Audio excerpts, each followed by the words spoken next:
Igniting hearts of compassion for the city's most vulnerable neighborhoods was the goal of Urban Promise fundraiser, Ignited. My heart for this event particularly is that everyone who comes here would see the fire that we have, and like we've called it, get ignited, that their flame would be lit inside. And even if it's not particularly to this community or an Urban Promise community, that we would break out of our Christian bubble that says, you know, I'm saved and I pay my tithes and I do nice things, so I'm good. And we would break out of that and really see a way to be of service and to whomever it is around us, that we would reach in and we would do service for them. That flame would be lit among us, and that if there's any here who don't know Jesus, that they would see the burn that's been put in us from our relationship with Christ and get to know him more. So my camp name is Chocolate. You can figure out I got it because I like chocolate. And I'm the site supervisor here at our Finch location. And we have 4 sites across the city. This one is special to me because I'm the founding supervisor here. We're the newest site. And I left a master's program to come here and run the site, and it just means so much. Urban Promise really has a mission of seeing communities transformed by changing children, changing youth, impacting moms. So having our kids programs that help children from 5 years old and up really get academically prepared and spiritually empowered, giving a lot of our teens who may not have good job opportunities, job training and mentoring, and again, teaching them to touch through Christ.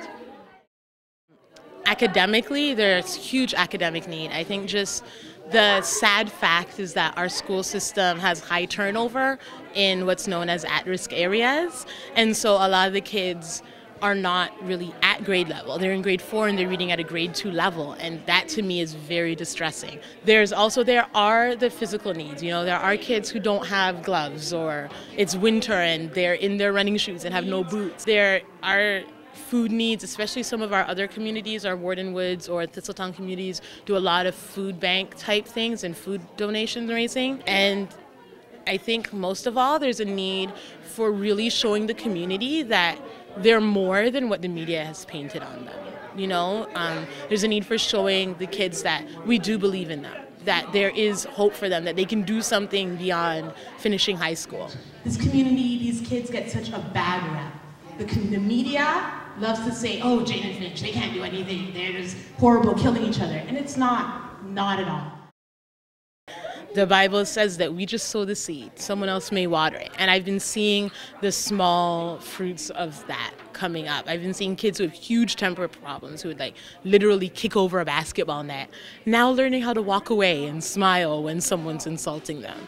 I've been seeing some of my staff who 2 years ago had no idea about doing anything beyond graduating high school are now talking about college and university and wanting to get postgraduate degrees. And I'm like, oh my gosh, that's empowering, you know? Academically, I've seen kids whose report card last year was C's and D's, now getting C's and B's. So the baby steps are there. Change has been coming, but it is long-term and long haul. I found that what people respond to most is love. And a lot of people in the community have seen how much we love the kids and enjoy hanging out with them, and they've just gobbled us up. Our first summer camp had 98 kids registered, and we were aiming for 35. So we've really just had a great reception, and it's shown me so much more about myself and my own walk with God and just what being a light of Christ really is, how impacting people is not about just saying Jesus all the time, but really loving a kid or being with a mother after one of our kids had a heart attack here at site, an 8-year-old, and being with his mom and helping her understand what the doctors and everything was going on. That showed me more this is what we're here for as Christians on the earth. 2 of my student leaders here, and they're just going to give very briefly why they are really fans and what their time here is being given to them. My name is Devon Shaw, aka DVD. I really enjoy being at Urban Promise because it's, you know, it's fun. It gave me the chance to like meet new kids. I thought I knew everybody, but when I first came, I seen a lot of kids that I didn't know. I met new faces, and I'm the youngest of my family, so it made me feel like a brother, and I had sisters, so it gave me the responsibility. Urban Promise is not just, it's about the kids, but it also helps the leaders grow too, because for me, it helped me grow spiritually, seeing, having word ups and having Bible meetings after. I started working with Urban Promise last summer. It's been a life-changing event. For one, I found God.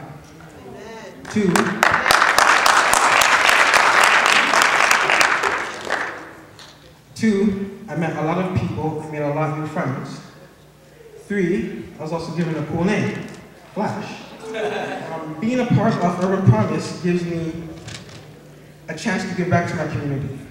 Right now, I'm working in the after-school program. What do I do? And all the other street leaders. What we do is we help the kids with their homeworks, their project assignments, and the like. Organize activities so they can play and dance and everything.